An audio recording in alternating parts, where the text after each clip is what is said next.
오늘은 여호와 체바오트, 만군의 주 하나님의 이름에 대해 함께 나누고자 합니다.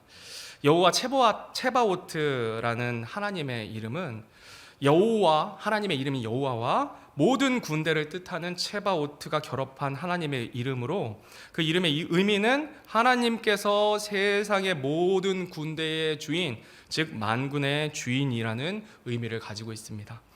그런데 성경에서 말씀하시는 이 군대, 그 만군의 군대 라는 의미에는 우리가 아는 전투를 하는 군인들이 모이는 군대 이상의 의미를 담고 있습니다. 성경에서의 군대의 의미는 크게 세 가지로 살펴볼 수 있는데요. 첫째는 세상 모든 군인들을 의미합니다. 세상의 모든 군대들은 만군의 주 되신 하나님께서 통치하신다는 것인데요. 민수기서 1장 52절 말씀을 함께 읽겠습니다. 시작. 이스라엘 자손은 자기들의 장막을 치되 자기들의 군대 전체에 걸쳐 각 사람이 자기 진영 옆에, 각 사람이 자기 군기 옆에 칠 것이니라. 여기서 이제 사람이 그리고 군대라고 말씀하고 있죠. 그래서 세상의 모든 군대들, 전투에 참여 가능한 모든 사람들, 그 사람들이, 모든 군대가, 각 나라에 있는 모든 군대가 하나님의 통치를 인정하든 인정하지 아니하든 그들 역시도 하나님의 통치 아래 있다라고 성경은 이야기합니다. 그리고 두 번째는 하늘의 존재들입니다. 우리 열왕기상 22장 19절 말씀 함께 읽겠습니다. 시작. 그가 이르되 그런즉 왕은 주의 말씀을 들으소서. 내가 보니 주께서 자신의 왕자에 앉으셨고 하늘의 온 군대가 그분 옆으로 오른쪽과 왼쪽에 서 있었나이다. 아멘. 주께서 자신의 왕자에 앉으셨고 하늘의 온 군대가 옆에 서 있다 말씀하시는데, 하늘의 온 군대는 하나님을 섬기는 천사들을 의미합니다. 그리고 하나님을 섬기는 천사들 말고도 사탄과 그를 따르는 타락한 천사들도 하나님의 주권 아래 있음을 성경은 명확하게 말씀하고 있습니다. 그리고 세 번째입니다. 세 번째 군대의 의미는 우리 시편 33편 6절 말씀 같이 읽겠습니다. 시작. 주의 말씀으로 하늘들이 만들어지고 하늘들의 온 군대가 그분의 입의 숨에 의해 만들어졌도다. 아멘. 하늘의 온 군대가 하나님의 입술의 숨, 하나님의 말씀으로 창조되었다고 말씀하십니다. 이 본문에서 하늘들의 온 군대는 하늘에 떠 있는 해와 달, 별, 그렇게 그와 같은 행성, 항성 같은 천체들을 의미합니다. 여기서 이제 흥미로운 사실은 이제 말씀을 준비하면서 하나님께서 하늘들과 하늘에 떠 있는 천체들을 만드실 때 성부, 성자, 성령 삼위일체 하나님께서 창조하셨음을 이 본문에서도 볼 수 있는데요. 처음에 주라는 저 단어는 여호와 하나님을 나타내는 단어입니다. 그리고 우리 아버지 되신 하나님을 말씀하고 있고, 그리고 말씀이라고 되어 있죠. 주의 말씀으로, 이 말씀은 우리의 구원자 되신 예수님, 말씀 되신 예수님을 나타냅니다. 마지막으로 성령 하나님은 어디에 있을까요? 정확하게 바로 말씀하셨습니다. 바로 숨이라고 되어 있죠. 이 숨은 히브리어로 루아흐라는 단어인데요. 이 단어에 여러 가지 의미 중에 여러 가지 의미가 있습니다. 숨, 호흡, 바람, 영이라는 단어로 번역되는 단어인데요. 따라서 이 숨은 하나님의 영인 성령 하나님을 나타냅니다. 이 삼위일체 하나님께서 온 우주와 우주에 있는 모든 천체들을 창조하셨다는 것입니다. 그런데 이 우주의 크기가 얼마만큼 될까요? 빛의 속도로 약 900억 3천만 광년만큼 가면 우주의 끝에 다다를 수 있다고 과학자들은 이야기합니다. 빛의 속도로 1초에 지구를 몇 바퀴 도는지 아십니까? 7바퀴 반을 도는데요. 이 빛의 속도로 900억 3천만 광년이라는 거리는 머릿속으로 도저히 상상도 되지 않는 거리예요. 또 과학자들은 이 우주가 계속해서 팽창하고 있다고 주장하고 있습니다. 이것을 통해 알 수 있는 사실은 우리 하나님께서 끝이 없으신 무한하신 권능을 가진 하나님임을 우리는 알 수 있습니다. 그리고 이사야서 40장 26절 말씀인데요. 우리 같이 한번 읽겠습니다. 시작. 너희 눈을 높이 들어 누가 이것들을 창조하였나 보라. 그분께서 수요대로 그것들의 군대를 이끌어내시고 자신의 크신 능력으로 그것들 모두를 이름대로 부르시나니 그분의 권능이 강함으로 하나도 빠지지 아니하느니라. 아멘. 이런 엄청난 규모의 우주의 해와 달과 별, 하늘의 모든 천체들을 하나님께서 자신의 크신 능력으로 만드셨다 말씀하십니다. 사람이 맨눈으로 볼 수 있는 별의 수는 약 6,000개 정도 된다고 합니다. 기술의 발전함에 따라 우주 공간의 망원경을 발산해서 발사해가지고 허블 망원경 아시고 얼마 전에 발사했던 제이스앱라는 그 망원경도 있고요. 별의 수를 그걸 토대로 계산을 했을 때 은하마다 한 개의 은하마다 1,000억에서 4,000억 개의 별이 있다고 해요. 그리고 그 은하가 1,000억에서 2,000억 정도의 은하가 있다고 합니다. 그래서 우주에 있는 태양과 같이 스스로 빛나는 별이 그 항성이 약 700해계라고 합니다. 700해계, 아까도 숫자에 대해서 나왔는데 700해계는 7의 공이 22개 붙어 있더라고요. 저희 22개가 붙어 있어요. 거기 그 항성을 주위를 도는 행성까지 한다면 우주에 얼마나 많은 천체들이 있겠습니까?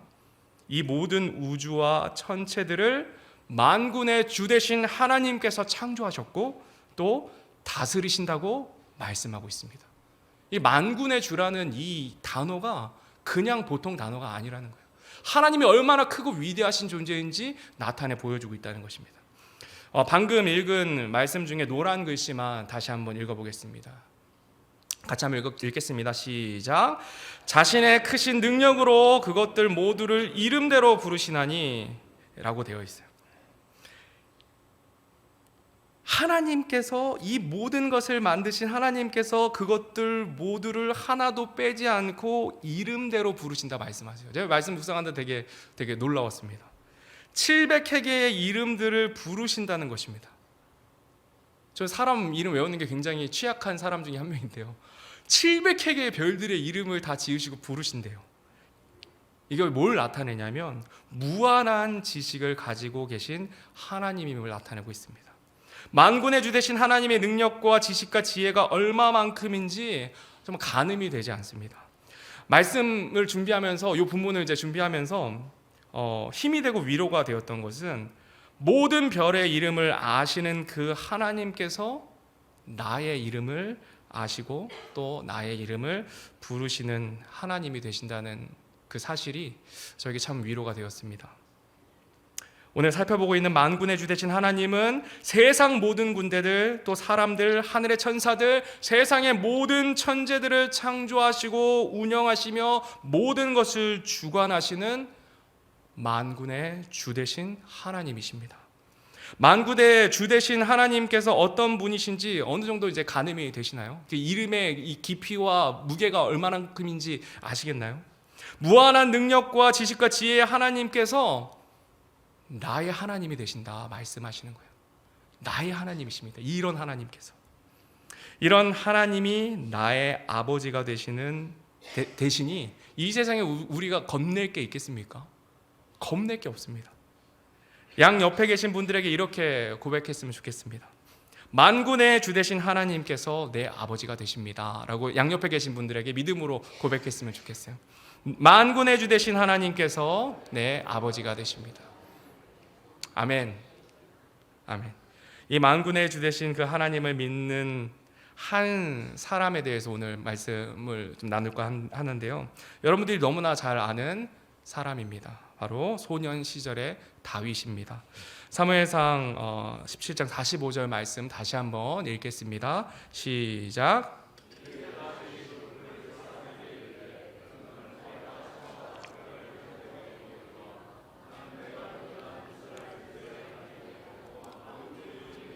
내게 가노라. 아멘. 이스라엘 군대의 하나님 곧 만군의 주의 이름으로 내게 간다 고백하는 다윗입니다. 오늘 본문의 배경이 되는 이스라엘 시대는 사사 시대에서 왕권 국가로 변해가는 시점에 있습니다. 이스라엘 백성들은 사무엘이 늙어 죽을 때가 다가오자 사무엘에게 다른 나라들처럼 왕을 우리도 세워달라라고 요청했습니다. 이렇게 이스라엘 백성들이 왕을 세우기 원하는 이유는 블레셋 사람들과 전쟁에서 이기기 위해 하나님의 법궤를 자기들 임의로 가지고 갔고, 그럼에도 불구하고 전쟁에서 패하고 심지어 법궤를 빼앗겼던 일들이 있었기 때문이에요. 그래서 여러 가지로 불안한 마음에 자신들의 생각으로 왕을 세우면 자신들을 그 왕이 나를 지켜줄 것이다라는 그런 헛된 믿음에 의해서 그렇게 했습니다. 그러나 그들은 정말 잘못된 생각을 했어요. 하나님의 법궤를 가지고 가면 하나님께서 함께 하실 것이라는 그 생각 또한 하나님께 묻지 않고 자신들의 방법대로 했기 때문인 것을 그들은 깨닫지 못했던 것입니다. 그들은 또다시 인간적인 생각으로 왕을 세울 것을 구하고 사람의 눈으로 보기에 준수한 사울을 왕으로 세웠습니다. 사울 왕은 키도 크고 덩치도 좋고 얼굴도 잘생긴 사람이라고 성경은 기록하고 있어요. 그렇게 사람들의 인기에 힘입어 왕이 된 사울 왕 초기에는 하나님을 따르며 잘하는 듯 보였습니다. 시간이 지남에 따라 하나님의 명령을 어기고 자신의 생각대로 하나님을 섬기려 했습니다. 하나님께서는 왕이 하나님께 번제를 드리는 것을 용납하지 않으셨음에도 사울 왕이 사무엘을 기다리지 않고 자신이 하나님께 제사를 지내는 죄를 저지르게 되었습니다. 결국 이 범죄로 인해 하나님의 영이 그를 떠나게 되었죠. 그러던 중에 블레셋 사람들이 다시금 이스라엘의 싸움을 걸어옵니다. 아까도 이야기했지만 사울은 이스라엘 자손 중에 그보다 더 준수한 자가 없고 키는 모든 백성보다 어깨보다 더 컸더라라고 기록되어 있는데요. 그래서 모든 백성들이 만족함으로 그를 왕으로 삼았습니다. 그런데 사울보다 더 큰 블레셋 사람 2m가 넘는 골리앗이 등장합니다. 사울을 비롯한 모든 이스라엘 백성들이 두려움에 사로잡혔습니다. 그들은 만군의 주이신 하나님을 의지하지 않고 자신의 눈과 생각을 의지하는 자들이었기 때문입니다. 이 사무엘 상에서부터 만군의 주의 이름이 사용되기 시작한 이유가 바로 여기에 있습니다. 진정한 왕권은 사람에게서 나오는 것이 아니라 하나님으로부터 오는 것임을 그들에게 또 우리들에게 알려주시기 위함입니다. 만군의 주 되신 하나님께서 온 세상과 온 우주의 왕임을 우리들에게 알려주시는 것입니다. 또한 왕권이 사람에게서 나오는 것이 아니라 하나님으로부터 온다는 사실을 우리들에게 보여주고 있는 것입니다. 방금 읽었던 본문 45절 그리고 47절 말씀을 다시 한번 읽어보겠습니다. 이에 다윗이 그 블레셋 사람들에게 이르되 너는 칼과 창과 방패를 가지고 내게 오거니와 나는 내가 도전한 이스라엘 군대의 하나님 곧 만군의 주의 이름으로 내게 가노라. 그리고 47절 말씀 한 목소리로 읽겠습니다. 시작. 또 주께서 칼이나 창으로 구원하지 아니하심을 이 모인 온 무리가 알게 하리라. 전쟁은 주께 속한 것인즉 그분께서 너희를 우리 손에 넘겨주시리라 하니라. 아멘. 이스라엘 백성들과 사울 왕과는 달리 다윗은 만군의 주의 이름으로 블레셋 사람들과 골리앗에게 나아갔습니다. 온 세상의 왕이고 전쟁에 능하신 하나님의 이름으로 나아갈 때 능히 이길 수 있음을 다윗은 진정으로 믿었던 것입니다. 다윗은 믿었어요. 다른 것이 아니라 만군의 주 되신 그 하나님을 믿었습니다. 그래서 그는 다른 이스라엘 백성들과는 달리 두려움 없이 나아갈 수 있었던 것입니다. 이 믿음이 세상을 살아가는 우리에게도 필요한 믿음입니다. 전쟁에 능하신 만군의 주가 나의 하나님임을 믿음으로 나아갈 때 비로소 이 세상을 이길 수 있다는 것을 이 다윗의 사건을 통해 우리들에게 알려주시는 것입니다. 요즘에 미디어와 SNS가 이제 발달함에 따라서 다른 사람들과 나를 비교하는 그런 세상 가운데 우리가 살아가고 있습니다. 남들과 비교해서 보면 내 자신이 초라해 보일 때가 있어요. 세상을 보면 만족이 없습니다. 나만 불행한 것 같습니다. 결국 세상을 바라보면 마음에 평안이 없고 두려움만 있을 뿐입니다. 만군의 주, 엄청나게 셀 수 없는 별들과 우주를 만드신 모든 군대의 왕이신 하나님을 바라보며 믿음으로 나아갈 때 두려움 없이 우리는 세상 가운데 나아갈 수 있습니다. 그 작은 소년 다윗이 모든 사람들이 두려워 떠는 골리앗에게 담대히 나아갈 수 있었던 이유가 바로 여기에 있는 것입니다. 만군의 주가 바로 나의 하나님이라는 믿음을 가지고 이 세상을 이기는 저와 여러분이 되기를 간절히 바랍니다. 그리고 사무엘상 1장 10절 그리고 1장 11절 말씀 또 한번 같이 읽겠습니다. 시작. 그녀가 혼이 쓰라린 가운데 주께 기도하고 심히 통곡하며 서원하여 이르되 오 만군의 주여 만일 주께서 참으로 주의 여종의 고통을 돌아보시고 나를 기억하시며 주의 여종을 잊지 아니하사 주의 여종에게 산의 아이를 주시면 내가 그를 평생토록 그를 주께 드리고 삭도를 그의 머리에 대지 아니하겠나이다 하니라. 아멘. 이 만군의 주라는 하나님의 이름은 사무엘상에서 처음으로 사용되기 시작해서 이사야서와 말라기까지의 선지서의 주로 사용되었습니다. 선지서의 내용을 보면 이스라엘 백성들의 죄악으로 인해 이방 민족의 침략으로 절체절명의 상황에 놓여 있을 때 바로 이 만군의 주라는 하나님의 이름을 부르기 시작한 것입니다. 이것이 우리에게 주는 교훈은 바로 우리가 인생을 살아가며 위기나 공경에 처해 있을 때, 막다른 골목에 있을 때 의지해야 할 것이 나의 생각과 나의 뜻이 아니라 다른 사람도 아닌 만군의 주, 나의 하나님이심을 우리들에게 보여주고 있는 것입니다. 만군의 주라는 하나님의 이름이 가장 처음으로 사용된 성경이 사무엘상부터라고 말씀드렸는데요. 그러면 누가 가장 먼저 만군의 하나님이란, 만군의 주란 이름을 사용하였을까요? 방금 읽었던 이 본문의 한나입니다. 한나, 사무엘의 어머니 한나. 한나는 여자의 인생에서 가장 절망적인 상황 가운데 직면해 있었습니다.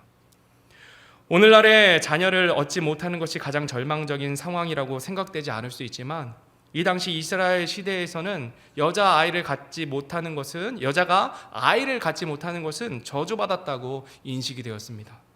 하물며 남편의 다른 부인에게 멸시를 당하기까지 했다면 한나의 심정은 누구도 의지할 수 없는, 해결할 수 없는 그런 상황 가운데 놓여 있던 것입니다. 이렇게 앞이 캄캄한 상황에서 한나는 자신의 생각으로 해결하지 아니하고 만군의 주가 있는 그 성전을 향하였습니다. 그때 하나님께서 그의 간구를 들으시고 응답하여 주십니다. 이처럼 만군의 주의 이름을 부르는 자는 절체절명의 상황 가운데 누구를 의지하고 있는가, 막다른 골목에서 누구를 믿고 있는가가 그 본인의 믿음이 드러나는 것입니다. 우리 성도님들은 어떠십니까? 여러 가지 어려움과 문제 앞에 누구를 의지하고 계십니까? 누구를 찾고 계십니까? 한번 돌아보시기 바랍니다. 여호와 체바오트, 이런 어려운 히브리어 이름을 부르짖으면서 하나님께 나아가지 않아도 좋습니다. 그저 우리 마음의 중심에 하나님을 의지하고 믿으며 하나님을 찾을 때 우리 하나님께서는 우리를 위기 가운데 건져주시는 하나님이십니다. 우리의 생각과 우리의 방법이 아닌 하나님의 생각과 방법으로 우리를 구하여 주십니다. 제가 지난주에 제가 도저히 해결할 수 없는 그런 문제에 봉착했던 적이 있습니다. 그 성도님들 아시는 분도 아실 텐데요. 그 옆집에 한 청년이 이사를 왔었는데 저희가 시끄럽다고 민원을 한 1년 정도 계속해서 냈었어요. 1년 정도 민원을 아침 저녁으로 계속해서 예배 시간마다 그 구청과 경찰이 계속해서 오고 저희 아이들한테도 이제 험한 말을 하고 또 이제 사모님한테도 그런 일들이 있었는데요.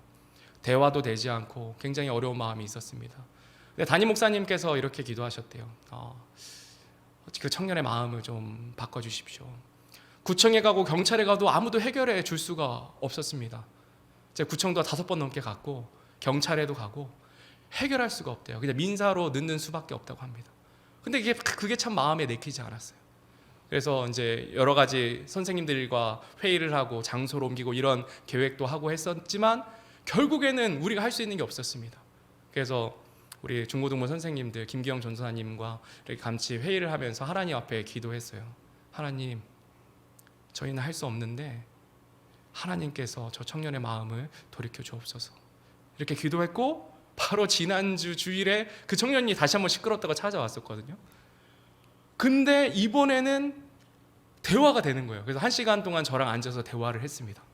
그리고 그 청년이 이제 이렇게 얘기했어요. 청년도 아니고 저랑 동갑이더라고요. 그 청년이 그분이 이렇게 얘기했어요. 제가 그런 줄 몰랐습니다. 앞으로 찾아오지 않겠습니다. 다만 저한테 만약에 정말 본인이 힘들다면 저한테 이제 전화를 주겠습니다. 그러고 돌아갔습니다. 사람은 하지 못하는데 하나님 의지했을 때 하나님께서 해주시는 거예요. 그 당시에는 그냥 이렇게 하면서 그냥 지나갔는데 돌이켜보니까 제가 기도했고 담임 목사님이 기도하셨다는 그 사실이 생각이 나는 거예요. 아, 하나님 의지할 때 하나님께서 이거 해결해 주시는구나. 만군의 주 되신 그 하나님을 저의 삶 가운데 우리 교회도 지금도 경험하고 있다는 것입니다. 이 만군의 주 되신 그 하나님을 성도님들도 경험해 보고 싶지 않으십니까? 경험하시기 바랍니다. 마지막으로 본문 45절 말씀을 큰 소리로 믿음으로 읽도록 하겠습니다. 같이 한번 읽겠습니다. 본문 45절 말씀입니다. 시작. 이에 다윗이 그 블레셋 사람에게 이르되 너는 칼과 창과 방패를 가지고 내게 오거니와 나는 내가 도전한 이스라엘 군대의 하나님 곧 만군의 주의 이름으로 내게 가노라. 아멘. 만군의 주를 믿음으로 살아가는 자들에게 하나님께서는 다윗과 같은 담대한 마음을 우리들에게 주십니다. 세상을 우린 두려워하지 않게 됩니다. 세상 사람들이 앞날을 두려워할 때 하나님의 사람들은 만군의 주가 나의 하나님임을 믿음으로 미래를 두려워하지 않고 하나님께서 주시는 감사와 평안 가운데 이 세상 살아갈 수 있습니다. 오늘 하루도 그리고 앞으로 주님 오시는 그날까지 이 사실을 기억하며 만군의 주가 나의 하나님이라는 믿음으로 살아가는 저와 여러분이 되기를 간절히 바랍니다. 우리 다 같이 일어나셔서 오늘 말씀 생각하시면서 찬송가 397장 주 믿는 사람 일어나 찬양하도록 하겠습니다.